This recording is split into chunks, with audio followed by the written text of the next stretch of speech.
이준석이 그저께죠. 12월 27일 탈당 선언과 신당을 만들어서 새로운 정치를 시작하겠다라고 선언을 했습니다.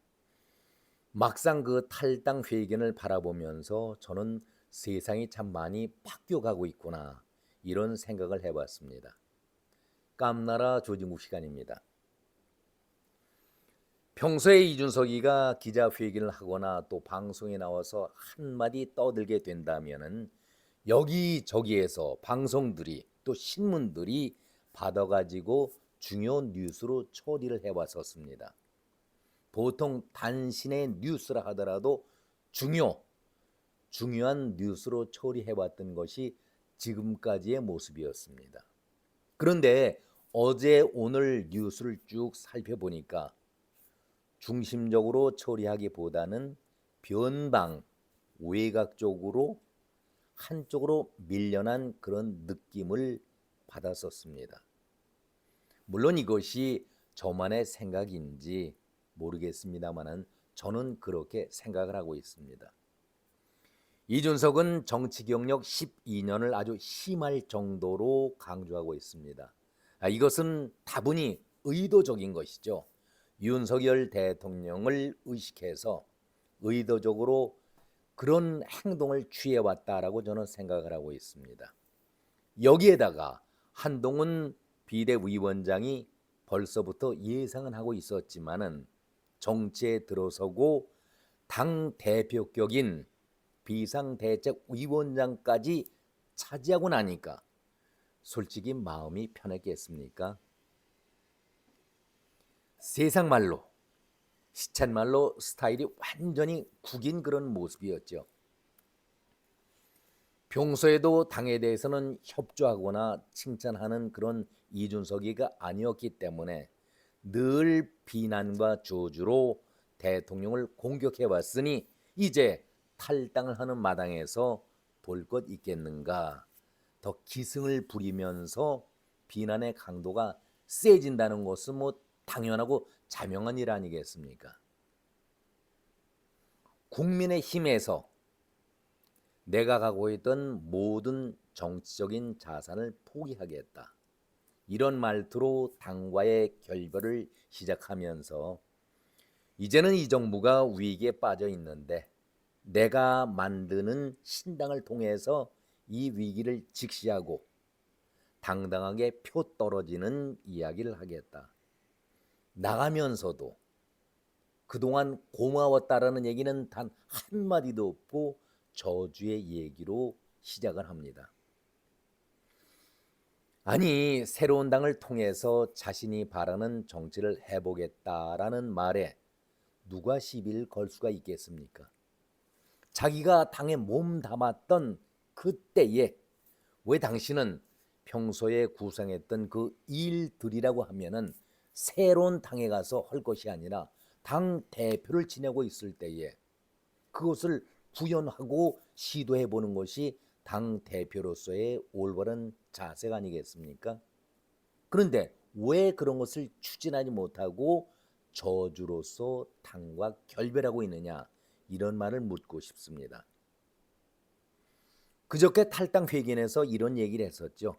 다 한번 제가 언급한 말씀이지만은 의대 정원 확대라든가 국민연금 개혁, 해병대원 사망 수사 의혹 등 윤석열 정부의 구체적인 정책을 조목조목 비판을 해왔는데 이런 모습이 마치 야당 민주당에서 비판하는 정치적인 공세 모습처럼 저는 그렇게 느꼈습니다. 아니 야당이 윤 정부를 공격하는 정치적인 공세를 자기가 몸담고 있는 그 당에 대해서 대통령에 대해서 정치적인 공세하는 사람 여러분 보셨습니까? 아니 해병대원의 죽음은 최근의 일이니까 접어두고 당신이 거론했던 그 문제들은 10년도 훨씬 넘었던 그런 문제 아니겠습니까? 앞선 정부 또 앞선 정부에서 고민을 해왔던 그 문제들인데 그리고 당신이 당 대표로 있었을 때에 안고 있었던 문제 아니었습니까? 그런데 그때는 아무 얘기 한마디도 이런 얘기를 하지 않았다가 당신이 이제 와서 남의 집에 일 다루듯이 비판하는 그 의도가 무엇인지 모르겠습니다. 그러니까 세간에서는 당신이 여당 사람이 아니라 민주당의 앞잡이 노릇을 해온 사람이다, 이렇게 말하는 것 아니겠습니까? 당신이 정말 당 대표 시절에 정책이라는 것을 한마디라도 밝힌 적이 있었습니까? 내놓은 적이 있었느냐, 이렇게 묻고 싶습니다. 다시 12월 27일로 돌아가 보죠. 당신은 아주 집요할 정도로 이 날의 의미를 부여하고 있는데, 그래요, 정말 당신에게는 의미가 있는 날이면은 분명합니다. 당신을 처음으로 정치라는 무대에 입문시켜준 날이 바로 이 날이었으니까 어찌 감회가 없을 수 있겠습니까? 그런데 당신은 이런 날에 고마움을 표하기보다는 이 날을, 그 의미 있다라고 본인이 얘기하고 있는 그 날을 배신의 날로 만든 당신 아니겠습니까? 그것도 두 번씩이나 같은 날에. 2016년 당신을 키워준 박근혜 대통령에게 비수를 꽂고 탈당을 했었죠. 그때 배신했습니다. 또다시 엊그제 당신이 대표로 있었던 그 당을 못일게 비판하면서 탈당을 또 했습니다. 당신은 정치 경력 12년을 자랑하고 있지만 그 짧은 기간에 두 번씩이나 배신을 하는 그런 정치인들이 있었습니까? 저는 그래서 당신을 정치인이 아니라 정치꾼, 정치 몰입이라고 말을 쭉 해왔습니다. 과거 영광과 유산에 미련을 둔 사람은 선명한 미래를 그릴 수가 없다. 오늘 내가 선택한 것은 내 개인에 대한 초우라든가 나에게 가해진 아픈 기억 때문에 하는 것은 아니다. 여러분, 이 말을 들으시면서 어떤 생각을 가져보십니까? 저는 이준석이가 이 말을 할 때에 정말 대단한 정치를 해온 사람같이 느껴졌었습니다. 그런데 이제는 제발 당신이 더 이상의 거짓말로 진실처럼 포장하는 것을 바라볼 수가 없습니다. 이제는 우리가 용서하면 안 됩니다. 지금까지 정치인이 아니라 정치꾼, 정치 몰입에 해왔던 그런 사기의 정치를 해왔었는데, 당신이 한 것은 썩고 더러운 그런 정치였습니다. 바로 이재명식의, 송영길식의 그런 썩은 정치, 당신이 멘토라고 여기고 있는 김종인이가 이런 식의 정치를 해왔고, 유승민이가 이런 뒷거래와 야합의 흥정 정치를 해왔고, 당신은 그것을 보고 배워왔던 사람입니다. 자, 이준석 씨, 당신은 방금 당신의 아픈 기억, 개인에 대한 초우를 말하고 있는데, 당신 그 대표 자리를 이유도 없이 그냥 쫓겨났었습니까?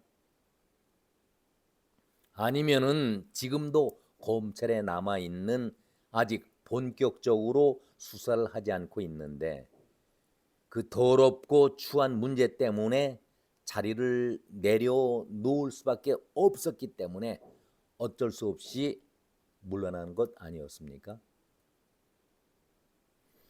보통 사람이 그런 상황이 된다라면은 정말 고개 들고 다닐 수가 없지요.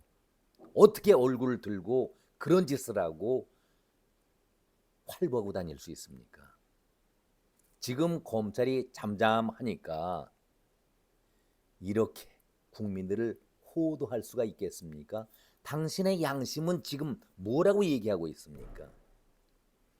지금 말들을 다 안 해서 그렇지, 알만한 사람은 다 알고 있고 아주 자세하게 알고 있고, 대부분의 사람들은 당신을 인간 취급을 한다라고 생각하고 계십니까? 젊은 층들이 당신을 지지하고 좋아한다? 아직도 그런 착시 속에, 착각 속에서 살아가고 있습니까? 젊은 층 대부분들은 당신이 비정상적인 사고와 생각을 하고 있다, 혐오하고 있습니다. 특히 여성분들은 아예 당신을 인간 취급도 하지 않고 있는데, 대부분의 남성들이 당신을 지지한다라고 생각한다면 커다란 오산이 있지요. 젊은 층들은 분명합니다. 정직하고 깨끗한 것을 생명으로 여기면서 소신과 패기를 주장하고 있는데, 당신의 실체를 알고 나서는 젊은이들이 당신 곁을 떠나가고 있는데, 당신은 아직도 당신을 지지한다라고 착각하고 있습니다. 뭔가 당신은 아직도 착각 속에서 헤매고 있습니다. 나이는 젊었지만 뇌는 노회한 썩은 정치인보다도 더 썩었다라고도 말을 하고 있는 것입니다. 고개를 들어서 과거가 아닌 미래를 봤다. 비상 상태에 놓인 것이 당이 아니고 대한민국이다. 변화가 없는 정치판을 바라보면서 더 이상 기다릴 수가 없었다. 이런 말을 한다면은, 건전한 사람이 이런 말을 했다라고 한다면은 아주 존경할 수 있죠. 훌륭한 말을 했다. 그래, 이 말만 들어보면은 정말 아주 훌륭하고 괜찮은 말이죠. 그런데 당신은 한동훈이 법무부 장관 이임 때 한 말과 또 비대위원장 수락 연설에서 그 얘기하는 것을 듣고서는 당신은 엄청 충격을 받았습니다. 이런 말을 정치판에서 들어볼 수가 없었거든요. 다 국가를 위하느니, 큰 정치를 하느니, 이런 헛소리들만 하면서도 다 뒤로는 뒷거래와 야합의 정치를 해왔던 그런 정치판에서 당신은 12년을 그런 물을 먹고 왔는데, 한동훈이가 법무부 장관 이임 때에 그리고 비상대책위원장의 수락연설하면서 처음 들어보는 얘기입니다. 당신이 부끄러웠습니다. 겉으로는 아니라 얘기를 하지만은 속으로는 무척 떨었습니다. 두려웠습니다. 엄청난 충격을 받고서 그동안 당신이 오만방자한 그런 태도와 말투를 보였다가 한동훈의 그 한마디에 비교할 수조차 없는 초라함을 당신이 느꼈던 것입니다. 그러니까 당신이 이런 상황에서 포장을 하려고 애쓰는 모습을 보게 되니까 더더욱 안쓰럽게 느껴졌습니다. 당신이 과거에는 그렇지 않았었습니다. 솔직히 한동훈과는 비교 자체가 할 수도조차 없지요. 모든 면에서 다 뒤떨어진다는 것을 당신은 느끼고 알고 있습니다. 왜? 당신의 말에서 그런 것을 느낄 수가 있으니까. 당신이 언제 시민이라는 얘기를 해봤습니까? 미래에 대해서 무슨 얘기를 해봤었습니까? 종전과는 달라도 엄청 다른 그런 표현을 당신한테서 탈당 기자회견에서 느낄 수가 있었습니다. 어느 누가 강서 보궐선거 패배 후에 당신에게 그런 얘기를 했다고 하지요. 총괄선대 본부장 자리와 당선 가능성이 매우 높은 좋은 자리에 출마를 시켜줄 테니까 그런 제의를 꾸준히 해왔다는 것입니다. 아주 궁색한 변명을 탈당을 하면서 그 자리에서 그런 얘기하면 절대 안 되죠.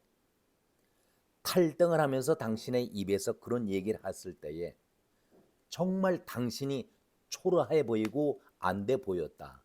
저는 그렇게 느꼈습니다. 설령 그런 제안을 받았다 할지라도 그런 탈당 기자회견 자리에서는 절대 나약한 면을 보여서는 안 됩니다. 액면 그대로 다 믿는다 하더라도 그런 자리에서는 비굴하고 초라한 당신의 모습을 절대 보여서는 정치인의 모습이 아닌데 당신은 그런 걸 스스로 보였습니다.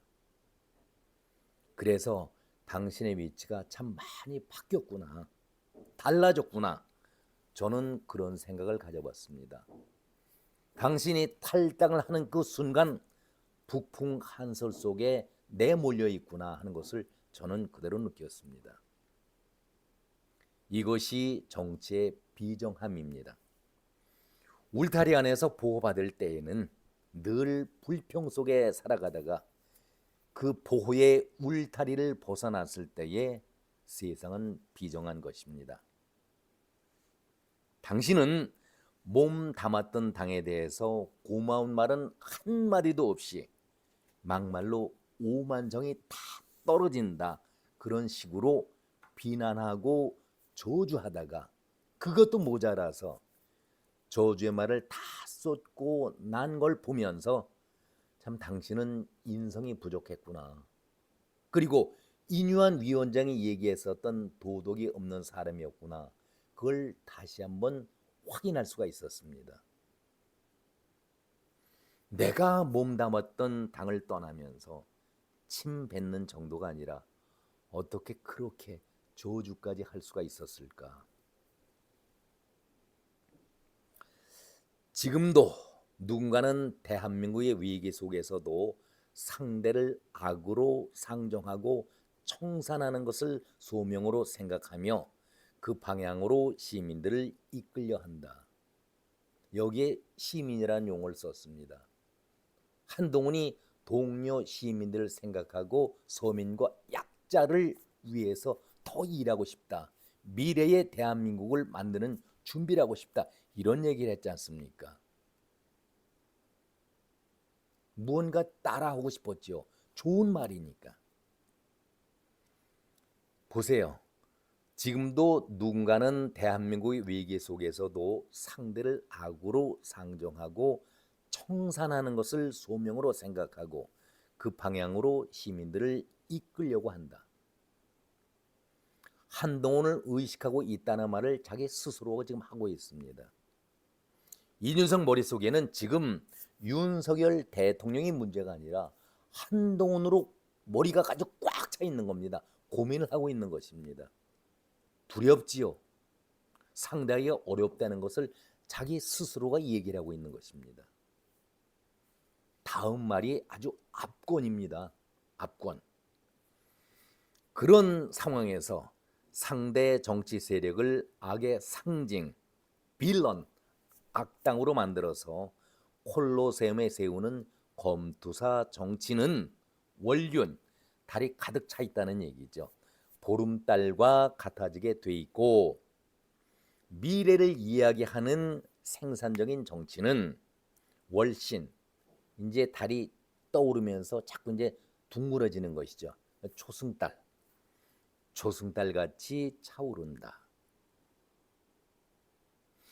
눈은 항상 높고 그래서 봄은 항상 오게 마련인데 보름달은 항상 지고 초승달은 항상 차오른다. 한동훈의 비대위는 정치를 바꿀 힘은 민족 권리에서 나오는데 선출되지 않은 지도부가 그런 일을 하기에는 상당히 부담이 있을 거라 생각한다. 한마디로 평가절하를 하면서 자기의 살 길을 찾아보는 그런 얘기죠. 정말 정치를 하루라도 해본 사람이 이런 얘기를 했다라면 충분히 이해가 가지만은, 아니 한 번도 정치를 해본 사람이 아니지 않습니까? 저는 거대한 울타리 국민의힘에서 어쩔 수 없이 쫓겨났다, 밀려났다, 그런 생각을 가져봅니다. 밖에 나가보니 27일 이틀 됐네요. 북풍 한설입니다. 춥고 배고프고 가장 커다란 자산이 의원들인데 글쎄요. 조금 더 지켜보면은 변화가 올지 모르겠지만은 자신이 장담을 했던 지원 세력이 합류가 될지 그 여부도 불투명한 것 아니겠습니까?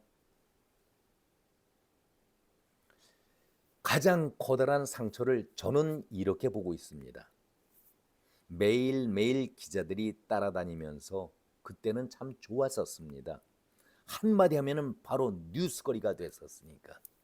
그런데 이제는 뉴스의 중심부가 아닌 변방에서 잊혀가고 있다는 것을 본인이 느낄 겁니다. 그래서 정치인들이 두려워하는 것입니다. 윤석열 대통령을 공격하고 비난할 때와는 전혀 다른 그런 환경, 정치 지형이 바뀌어가고 있는 것입니다. 한동훈이 결코 만만한 상대가 아니라는 것을 이미 느끼고 있기 때문에 아까 콜로세움의 검투사 정치 이것을 표현해봤자 눈 하나 깜짝하지 않지요. 한동훈이라는 사람은 겉모습도 화려하고 준수하지만 내공이 꽉 차 있는 사람입니다. 정치 신인이라고 많이들 비난했었지만은 실력을 갖춘 정치의 고수입니다. 아니 정치에 득돌한 사람입니다. 정치에 나선 적은 일주일밖에 되질 않는데 이준석은 이것을 정확하게 보고 있는 것입니다. 그래서 한동훈이가 두려운 것입니다. 이준석의 마지막 말이 제 머리를 지울 수가 없네요. 한동훈과 나는 경쟁자 관계로 들어섰다. 한동훈을 넘어서느냐가 내 도전의 과제는 아니다. 제가 이제 입을 다물 시간입니다. 여기까지입니다. 고맙습니다.